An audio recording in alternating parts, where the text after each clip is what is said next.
O Salmo 46 é muito famoso, é muito conhecido, é muito citado no meio dos cristãos. E ele se divide em três partes. O autor do Salmo 46 são os filhos de Corá. No texto original hebraico, o título fala assim: Para o mestre de canto, dos filhos de Corá, um cântico de Alamote. Isso significa que esse salmo ele era cantado nos cultos públicos, significa que os autores são os filhos de Corá e significa que eles tinham uma forma específica de cantar esse hino. Porque cântico de Alamote, Alamote se escreve A-L-A-M-O-T-E, Alamote. Alamote, segundo a pesquisa que nós fizemos, significa que era um canto só com vozes femininas e num tom mais agudo. Tem uma segunda corrente de que entende que a lamote seria um instrumento musical, mas a maior parte das pessoas fala que a lamote era um canto com vozes femininas e num tom mais agudo. E o Salmo 46 ele se divide em três partes. Na primeira parte é dos versículo 1 até o versículo 3, falando a respeito da fortaleza de Deus. A segunda parte vai dos versículos 4 até o versículo 7, falando que existe no meio de toda angústia, no meio de toda aflição, um rio que traz tranquilidade para aqueles que descansam em Deus. E a última parte vai dos versículos 8 até o versículo 11, que mostra que Deus é soberano e nós devemos ficar quietos, nós devemos ficar sossegados, porque Deus é o nosso Deus. Então vamos ler aqui essas três partes do Salmo 46. Versículo 1 a 3. Deus é o nosso refúgio e fortaleza, socorro bem presente na angústia. Se você está passando por uma situação de angústia, tome posse desse primeiro versículo. Deus é o seu refúgio. Você pode estar pensando, eu não tenho quem me dê consolo, eu não tenho quem com quem desabafar, eu não tenho em quem ter um lugar para que eu possa respirar. Tem um lugar, o lugar da oração. Fale com Deus. Coloque a situação que você está passando diante de Deus. Deus, ele é o nosso refúgio, ele é o seu refúgio. Ele te ajuda na hora em que parece que a sua vida está correndo numa velocidade que você não esperava, as coisas estão se agravando. Deus é o seu refúgio. Respire, pare de ficar agitado, de ficar agitada com um pensamento acelerado. Vá para o seu quarto, feche a porta e fale com Deus, porque Ele é o seu refúgio e Ele também é a sua fortaleza.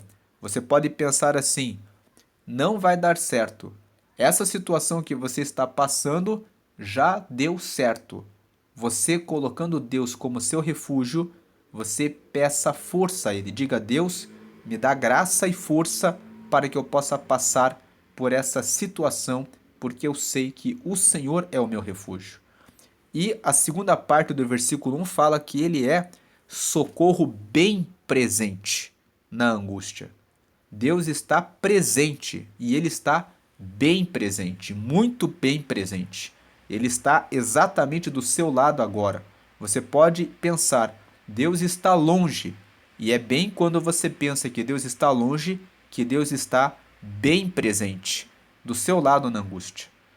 Por essa razão, porque Deus é o seu refúgio, é o nosso refúgio, Ele é a nossa fortaleza e Ele é o socorro bem presente na angústia, por essa razão, versículo 2, não temeremos, ainda que a terra se mude. Veja que ainda que a terra se mude, imagine a terra se mudando para um outro lugar do seu ponto, onde ela está firmada no universo. E ainda que os montes se transportem para o meio dos mares. Versículo 3: ainda que as águas rujam e se perturbem, ainda que os montes se abalem pela sua braveza. Imagine essas situações que os filhos de Corá colocaram aqui nos versículos 2 e 3. Eles fizeram referências a imagens terríveis, dizendo que os montes se transportem para o meio dos mares, que as águas se rujam e se perturbem, que os montes se abalem pela sua braveza, com o propósito de mostrar que não importa qual é o tamanho do seu problema, o que importa é que o nosso Deus é o nosso refúgio, a nossa fortaleza, e Ele é o socorro bem presente na angústia, e Ele é o Criador. Ele é o Todo-Poderoso e está acima de qualquer situação. Aí vem aqui um selá. Selá significa pausa.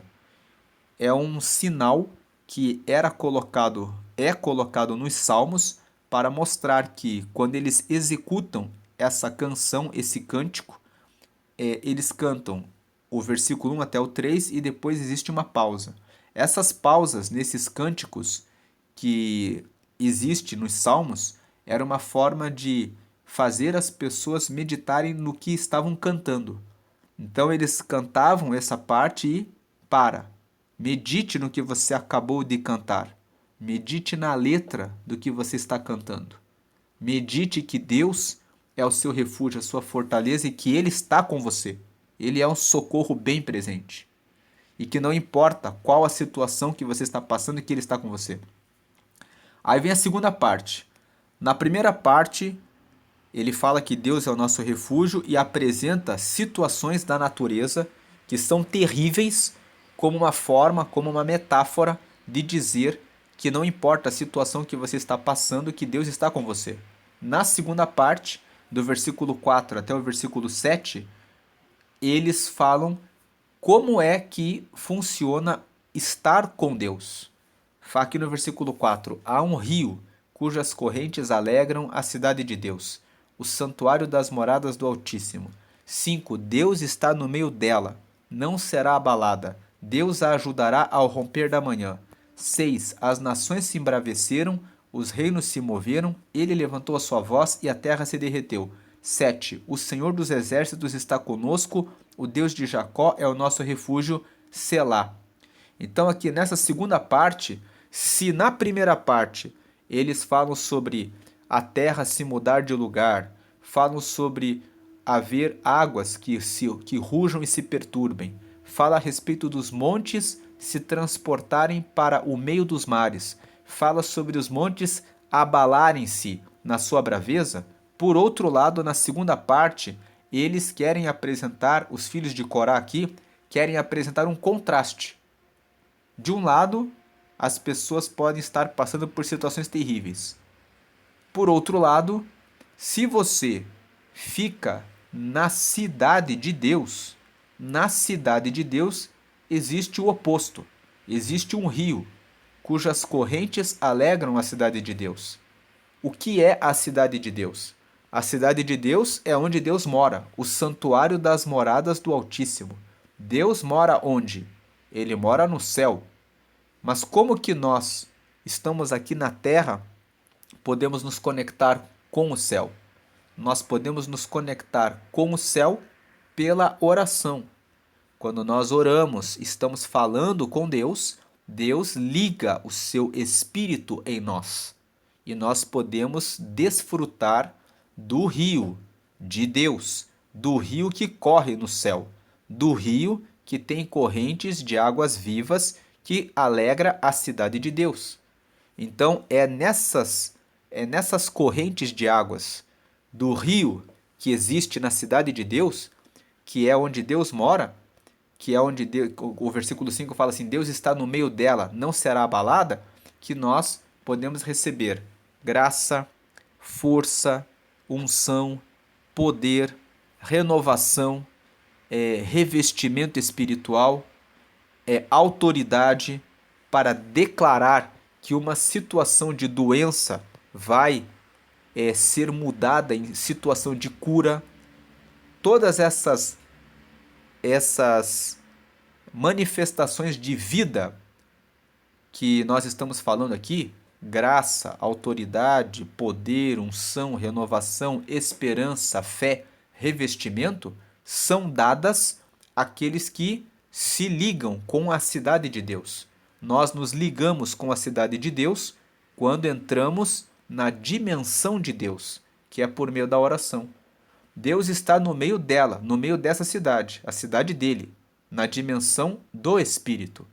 Quem entra nessa dimensão não será, está nessa cidade, essa cidade não será abalada. Deus a ajudará ao romper da manhã.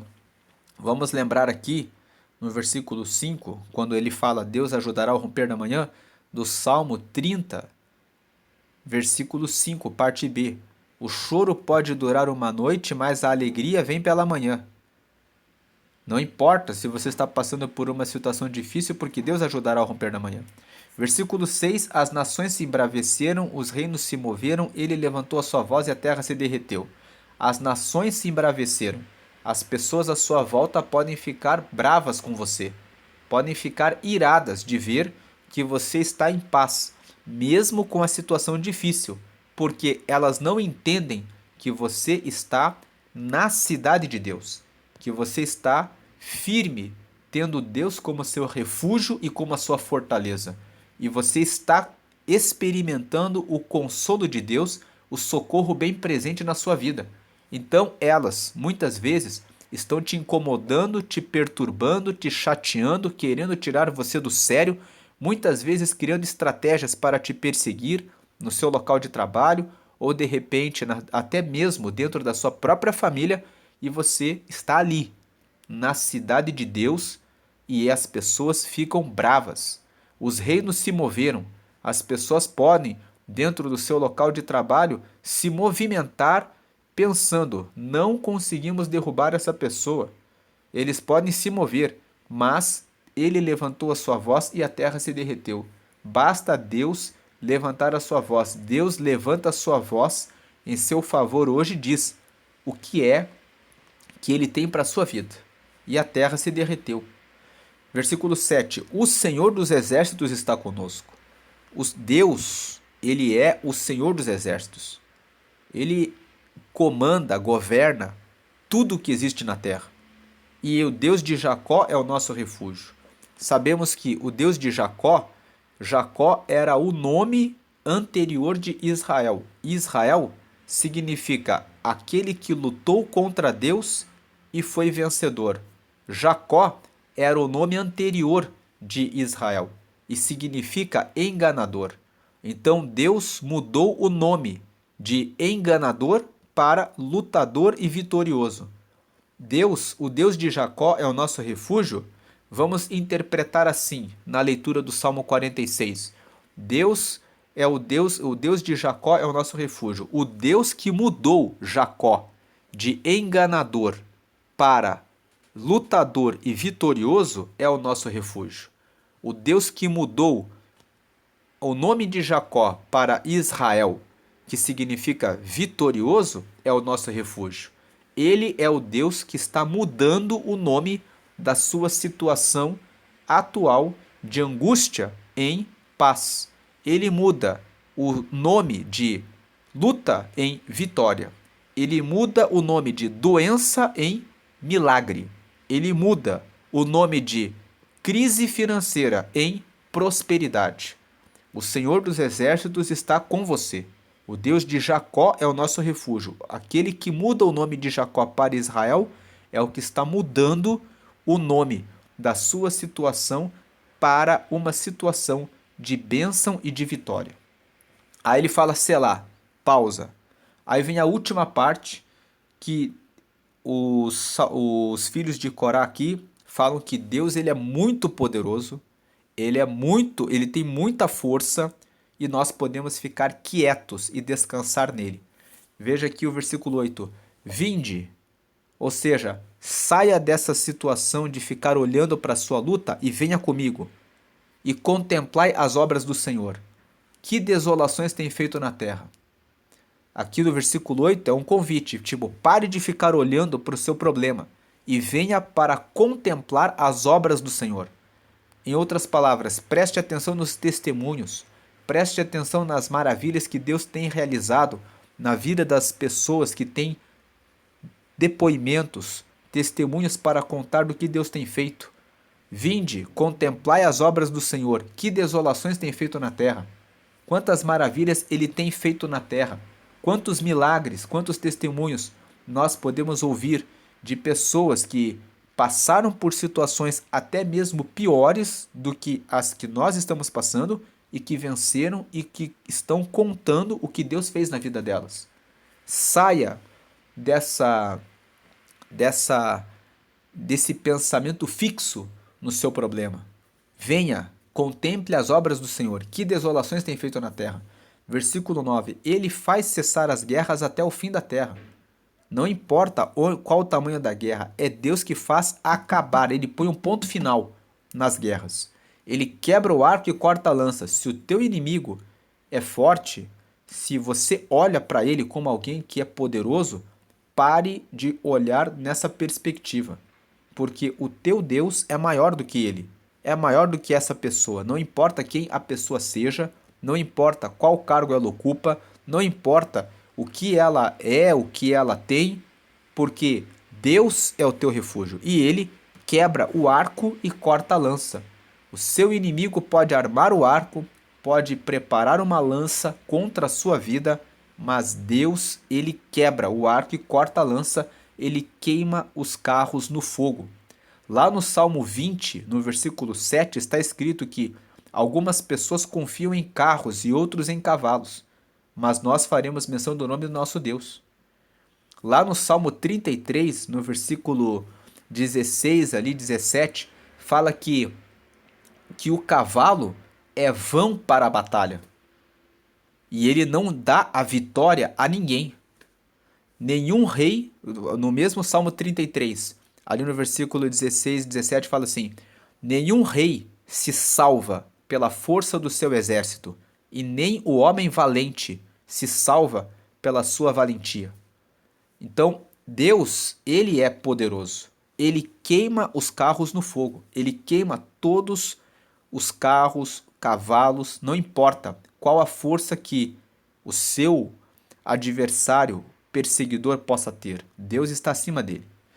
Portanto, versículo 10: aquietai-vos, ficai quietos, e sabei que eu sou Deus. Sabei que eu sou Deus. Serei exaltado entre as nações. Ou seja, Deus vai fazer a mudança da sua situação e as pessoas, as nações à sua volta vão exaltar o seu Deus. Assim como Sadraque, Mesaque e Abednego, que eram os 3 jovens judeus que estavam como escravos na Babilônia, e houve um momento em que o rei da Babilônia colocou uma estátua e disse: vocês vão ter que adorar essa estátua. E quem não adorar essa estátua vai ser lançado na fornalha de fogo ardente. Aqueles 3 jovens disseram: Deus nos livrará. Eles foram lançados na fornalha ardente. Deus, pela fé que tiveram nele, desceu ali e se manifestou como um homem vestido de branco, andando junto com os 3 no meio da fornalha. O rei da Babilônia ficou sem entender nada e disse: se vocês estão vivos, saiam daí. E eles saíram da fornalha sem um fio de cabelo queimado. Porque Deus fez isso como uma teofania. O que é teofania? São sinais extraordinários e sobrenaturais que Deus opera em alguns momentos da história para mostrar que ele governa sobre a terra. E depois esse rei, cujo nome era Nabucodonosor, disse: vamos criar um decreto dizendo que ninguém pode amaldiçoar o Deus de Sadraque, Mesaque e Abednego, porque ele é Deus que dá livramento. Então, eles confiaram em Deus numa situação terrível e aconteceu o que está escrito aqui: serei exaltado entre as nações. Deus se manifestou e foi exaltado no meio daquela situação. Serei exaltado sobre a terra. Deus vai ser exaltado no meio da situação que você está passando. As pessoas terão que ver que o Senhor é Deus na sua vida. E o versículo 11 termina o salmo dizendo: O Senhor dos exércitos está conosco. O Deus de Jacó é o nosso refúgio. Selá. Mais uma pausa aqui. Então, o Salmo 46 ele tem três pausas. Ele tem um selá aqui no versículo 3, depois ele tem outro no versículo 7 e depois ele tem outro no versículo 11. É o salmo que tem mais esse sinal, selá, de pausa. Ele se divide em três partes e ele tem um refrão. Podemos dizer aqui que esse versículo 7, o Senhor dos exércitos está conosco, o Deus de Jacó é o nosso refúgio, é o refrão do Salmo 46. E o refrão, podemos ler o Salmo 46 da seguinte forma: na primeira parte, os filhos de Corá colocam o versículo 1 até o 3 dizendo: você pode estar passando por situações terríveis, mas Deus está com você. Ele é o teu refúgio, a tua fortaleza e socorro bem presente. Parte 2. Se você está com Deus, existe um rio cujas correntes alegram a cidade de Deus e você pode estar com Deus, recebendo graça, paz, alegria, autoridade, unção, renovação, esperança e fé, por meio da oração, se conectando com Deus, porque no final de tudo, o Senhor dos exércitos está conosco, o Deus de Jacó é o nosso refúgio. E aí, numa segunda parte, eles falam: Deus é soberano, ele faz maravilhas. Portanto, fiquem quietos, fiquem tranquilos, porque no final de tudo, o Senhor dos exércitos está conosco. O Deus de Jacó é o nosso refúgio. Hoje é dia 15 de setembro e, seguindo a leitura de Provérbios, eu vou deixar aqui os recortes em Provérbios, capítulo 15, para que você possa assistir a meditação de Provérbios 15. Todos os dias nós postamos no final do vídeo um vídeo de Provérbios, para que você possa meditar sempre em Provérbios e ter mais sabedoria, conhecimento, iluminação, discernimento, prudência, entendimento para tomar boas decisões em tudo aquilo que você precisa resolver. E do lado tem um botão para que você se inscreva no canal. Se você lembrou de alguém que precisa ouvir uma palavra, que está passando por uma situação de angústia, aflição, preocupação, desespero, compartilhe esse vídeo para que essa pessoa se lembre que Deus é o nosso refúgio e que o Senhor dos exércitos está conosco. O Deus de Jacó é o nosso refúgio. Que Deus abençoe a sua vida, fique na paz de Jesus e tenha um excelente dia com as bênçãos do Senhor.